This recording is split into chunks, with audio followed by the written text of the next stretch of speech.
Salam sejahtera bagi saudara-saudara sekalian, anggota jemaat dan simpatisan GKI Taman Cipunut Bandung yang terkasih.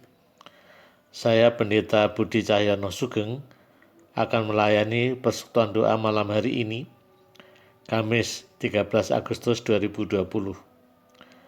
Marilah kita siapkan hati, kiranya persekutuan doa ini bisa saling menguatkan melalui pujian, firman Tuhan dan doa syafaat. Kita mulai dengan menyanyikan Kidung Jemaat 17, bait yang pertama. Agunglah kasih Allahku.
Marilah saudara-saudara sekalian, kita berdoa, kita menyiapkan diri kita dalam renungan firman Tuhan.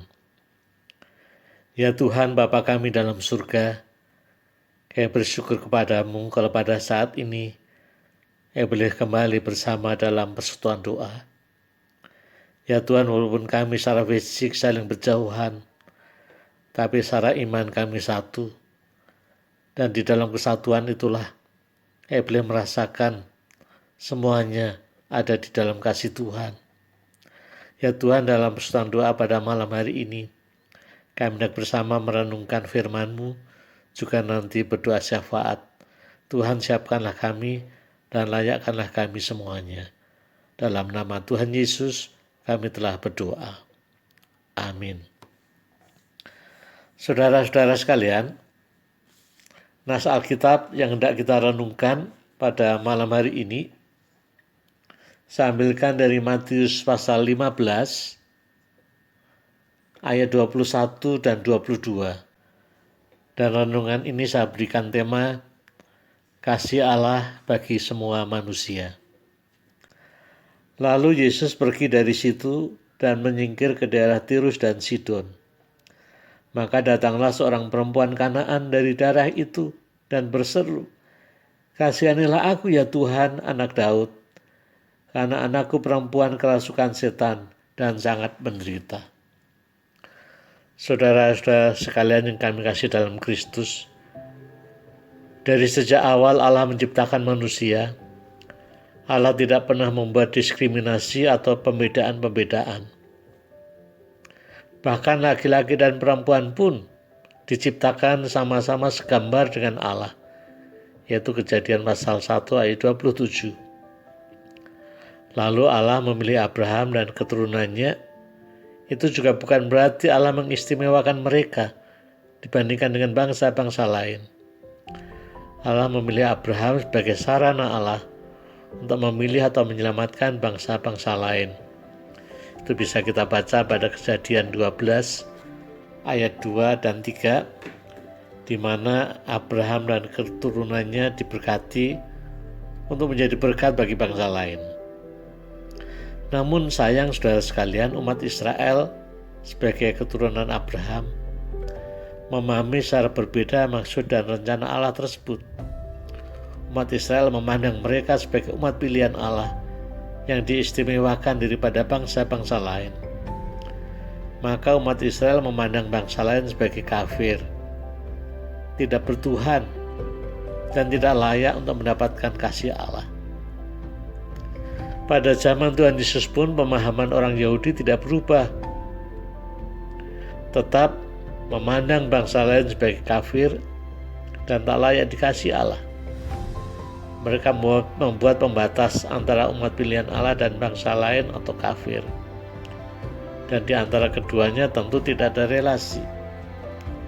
Tuhan Yesus tidak setuju dengan pemahaman seperti itu. Tuhan Yesus tidak hanya berkhotbah tapi juga mempraktekkan sendiri.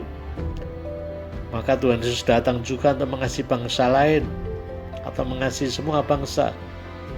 Dalam bacaan Injil yang kita baca tadi misalnya, diceritakan bahwa Tuhan Yesus pergi ke daerah Tirus dan Sidon. Saudara tahu kota Tirus dan Sidon terletak di mana?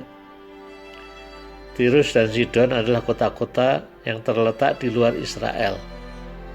Terletak di daerah Fenisia, yaitu utara Galilea. Kalau saudara membawa Alkitab tertulis, LAI, di belakang Alkitab ada peta Alkitab. Di sana saudara bisa melihat atau menemukan di mana kota Tirus dan Sidon. Dalam Markus 3 ayat 8 bahkan dikatakan orang-orang Tirus dan Sidon sudah mengenal dan mengikut Tuhan Yesus. Di daerah Tirus dan Sidon itu Tuhan Yesus didatangi perempuan Kanaan. Sekali lagi, perempuan Kanaan yaitu bukan Israel yang dipandang kafir oleh orang Yahudi.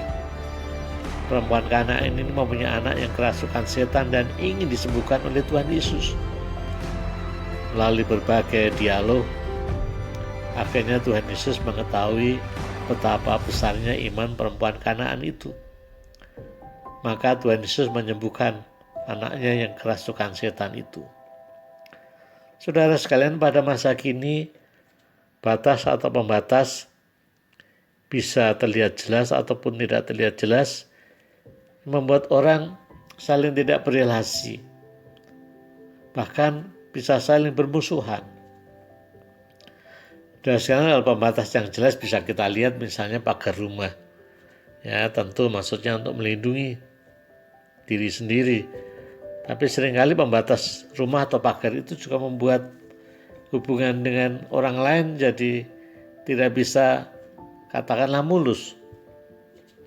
Tapi batas atau pembatas ini yang bisa membuat hubungan antar manusia tidak mulus. Bisa jadi tidak secara fisik seperti pagar, tapi bisa juga secara imajiner atau secara bayangan. Batas imajiner inilah yang seringkali membuat pembedaan-pembedaan dalam kehidupan bersama manusia. Misalnya pembedaan berdasarkan warna kulit putih, kulit sawo matang, kulit hitam, dan seterusnya. Berdasarkan status sosial, kaya, miskin, berdasarkan kepercayaan, Kristen, agama lain, atau bahkan juga berdasarkan moral, orang baik, orang jahat, dan segala macam batas-batas yang ada dalam kehidupan manusia. Batas-batas imajiner ini akan mempengaruhi sikap dan pelayanan kita kepada mereka. Lalu bagaimana sikap Tuhan Yesus terhadap batas-batas imajiner tersebut? Tentu Tuhan Yesus tidak membeda-bedakan dan tidak membuat batas-batas. Bagi Tuhan Yesus, manusia adalah manusia, titik. Sebagai manusia semua sama-sama ciptaan Tuhan yang segambar dengan Allah. Semua manusia layak dikasih dan diselamatkan Allah. Tidak ada pembedaan, tidak ada batas-batas imajiner. Saudara sekalian, kita bersyukur GKI, yaitu Gereja Kristen Indonesia, adalah gereja yang terbuka pada segala suku bangsa, status sosial, moral, dan sebagainya. Keterbukaan ini kiranya berlanjut dengan sikap dan perbuatan atau pelayanan kita terhadap mereka yang tidak membeda-bedakan. Selamat mewujudkan kasih Allah bagi semua manusia. Amin. Saudara-saudara sekalian, baiklah kita sekarang masuk di dalam doa syafaat. Kalau hari Kamis malam, doa syafaat lebih kita fokuskan pada kehidupan bersama sebagai bangsa, masyarakat, dan gereja, dan pergumulan-pergumulan yang ada. Mari kita masuk dalam doa syafaat. Ya Tuhan, Bapa kami dalam surga, kami bersyukur kepadamu kalau Engkau mengingatkan kami kembali bahwa kasih-Mu tidak membedakan manusia. Ampuni kami kalau seringkali kamilah yang saling membedakan dengan memberikan pembatasan-pembatasan, pagar-pagar yang kami buat sendiri. Padahal manusia adalah manusia, sama-sama ciptaan Tuhan. Ya Tuhan, ajarkan kepada kami untuk bisa saling mengasihi, saling peduli, saling memperhatikan, tidak dengan melihat perbedaan yang ada, tapi melihat kesamaan yang hakiki, yaitu manusia yang sama dengan kami semua sebagai ciptaan-Mu. Ya Tuhan, saat ini kami juga hendak menaikkan doa-doa syafaat kami. Kayak kami hendak berdoa masih dalam masa pandemi virus corona ini. Kami bersyukur kalau masyarakat sudah mulai menyesuaikan diri dengan kebiasaan-kebiasaan baru atau protokol kehidupan yang baru, adaptasi baru. Walaupun tentu belum semuanya. Saya bersyukur untuk mereka, masyarakat yang sudah mempunyai kesadaran. Kiranya kesadaran itu terus meningkat. Kami juga bersyukur kalau penanganan virus corona di rumah-rumah sakit juga menjadi lebih baik. Saya berdoa untuk semua tenaga kesehatan dan berikan kekuatan, kemampuan, kesehatan kepada mereka semua sehingga boleh melaksanakan tugasnya menolong mereka yang sakit dengan baik. Kami berdoa untuk lembaga-lembaga yang melakukan penelitian tentang virus corona ini, tentang pengobatan dan yang lain-lain yang berkaitan dengan virus ini. Kami bersyukur dan berdoa untuk uji coba penggunaan vaksin virus corona di Kota Bandung oleh PT Bio Farma dan mitranya, yang sudah dimulai dengan banyak relawan yang mau disuntik vaksin ini. Saya berdoa untuk para petugas dan para relawan, kiranya melalui uji coba ini boleh dihasilkan hal yang positif, sehingga nantinya boleh diproduksi vaksin yang sangat berguna untuk kesehatan masyarakat luas. Ya Tuhan, kami juga berdoa terus untuk pemerintah dan para pemimpin baik yang formal maupun non-formal untuk terus ikut memberikan teladan kehidupan dengan adaptasi yang baru atau protokol yang baru.